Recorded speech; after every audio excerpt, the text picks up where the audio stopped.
Yeah. Welcome to day 3 of 12 Days of Curtis. I am so glad that you are here with me tonight.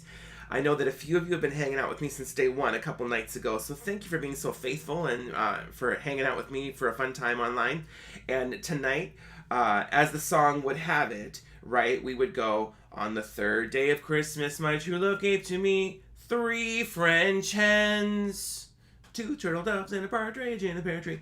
We are not talking about 3 French hens tonight. I actually have no idea what they are. I'm not French in any way, shape, or form. At least not that I know of. Maybe I should do that ancestry thing and find out. Because I legitimately don't know if I'm French. I know I have, obviously, this Icelandic, very European, Scandinavian skin tone.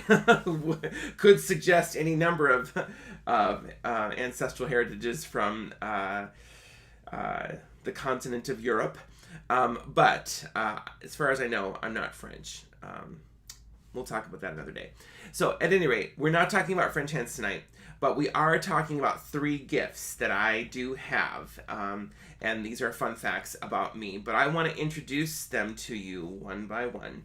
And so tonight we will be talking about the first gift that I have in my life, and his name is Ethan. Ethan is my oldest son, and tonight I'm going to interview him, and you're going to get to know him a little bit, and a little bit about how he sees Christmas and favorite and fun facts that he has about the Christmas season, as well as his favorite Christmas movie and his favorite Christmas song off my album. So sit back, relax, and enjoy the ride. So are you ready to go? Is the mic on? Yes. I think the mic's The on. mic is on. Ethan, welcome to 12 Days of Curtis. I'm so glad that you're on the show today. I am honored to be here.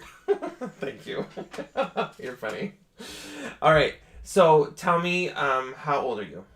I am 15, and I'm going to be 16 next year on April 16th, which is going to be my golden birthday. Golden birthday. Whoop, whoop, whoop, whoop. That's not that's actually not the only thing I'm excited for. Also, I'm a huge Sonic fanboy, and Sonic's 30th anniversary is coming up next year. And there's going to be a new game announcement and everything, so that's going to be a lot of fun. Cool. What grade are you in this fall? I am a sophomore in high school right now, so What up? yeah, the transition hasn't been the best, but I am Transition to what? the transition to online school hasn't been the best, but it's currently in progress, and I'm almost done. I think you've been doing a great job at online school. I think, you just got Student of the Month. You are really being celebrated because of your hard work, and I'm proud of you, man. It's feeling good. Yeah. Well, tell me about what is one of your favorite Christmas memories or traditions. My favorite Christmas tradition is by far watching the Nativity Story on Christmas Eve. It's a movie based on the birth of Jesus. Yes, I love that movie. When did it come out? 2006. So Nathaniel was just born. Yeah. I think it was November 2006. Oh yes, that's right. You guys were babies, man. Very, very Time little. has flown. So yeah, as long as I can remember, that's been the Christmas tradition. That's the one that you like the most. Yeah. That's cool. What is one of your favorite Christmas movies? Trust me, as much as I would love to say the Nativity Story again, I would have to say Klaus, the Netflix animated original movie. Ah, yes. And what is it about Klaus that you love? So excuse me for kind of speaking a little bit of truth here, but I think it's okay to speak truth around here. I think it's fine. So I like Klaus because the animation is stellar, the casting is just amazing, and the voice work is beyond stellar. And it serves as an alternate origin to the fairy tale that is Santa.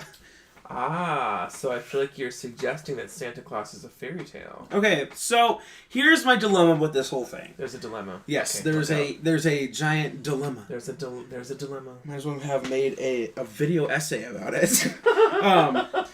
I believe that Saint Nicholas was a real person. He was a real person in the 15th or 16th century. That's I believe that. I believe that he was a real person and that he did die. That's what I believe. What I don't believe is the fairy tale of Santa that America has seemed to invent, and the whole idea about consumerism that is surrounding Christmas now. I don't generally believe in that.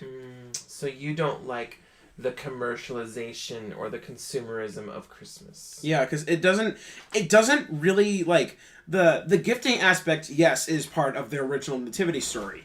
But, like, I feel like people are just getting gifts now that are, like, without any heart or thought put into it. Or in my mind, like, they're just doing it just because, oh yeah, it's Christmas, it's the gifting season. Sure. Like, so, kind of almost like following more of like a tradition of just giving a gift rather than really understanding why the gift is given in the first place. Right.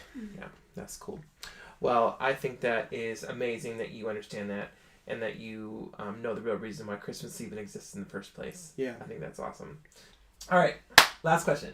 What is your favorite song off my Christmas album? Empty Chair. Oh, that's a hard song. Why do you like that song so much? I know that the song is about you and your father's relationship and how normally Christmas would go. And when he died, it was just a Christmas tree and an empty chair right there. And I don't know. I feel like I can connect with it really so much.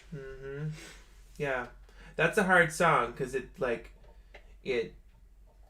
think it really acknowledges the fact that we all are grieving someone's loss, and the holiday brings out all of these like emotions in us. Yeah. And so I think it's cool that you identify with that.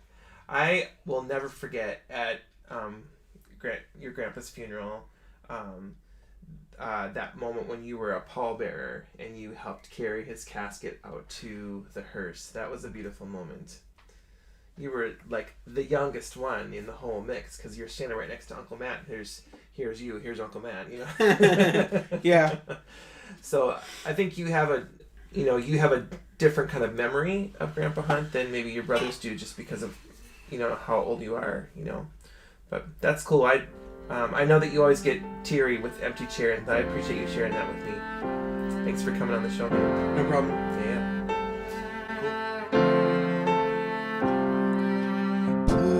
Up the tree brought so much joy. I knew those needles well when just a boy.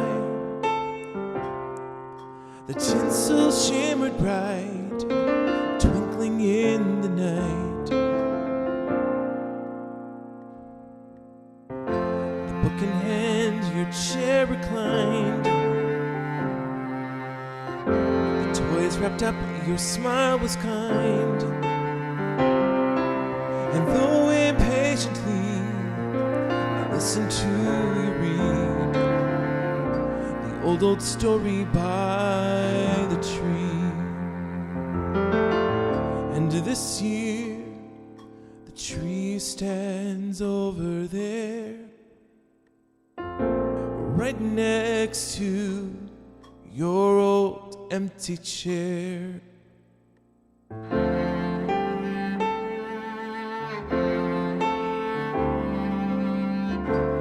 My tears night after night, and now I'm blinded by the lights. Pain I never knew, no matter what I do.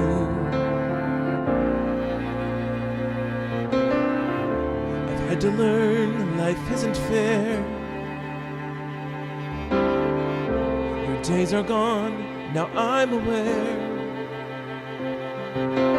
Present will I be, creating memory, and tell the story by the tree. And this year the tree stands over there, right next to your old empty chair. It is easy to see, and it's easy to share. Right there, the tree stands next to me. Your love remains legacy.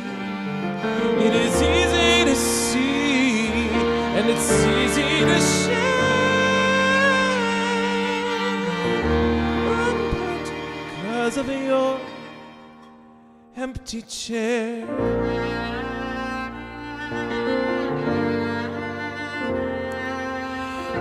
You told the story all the time. Now I'm the one to share with mine.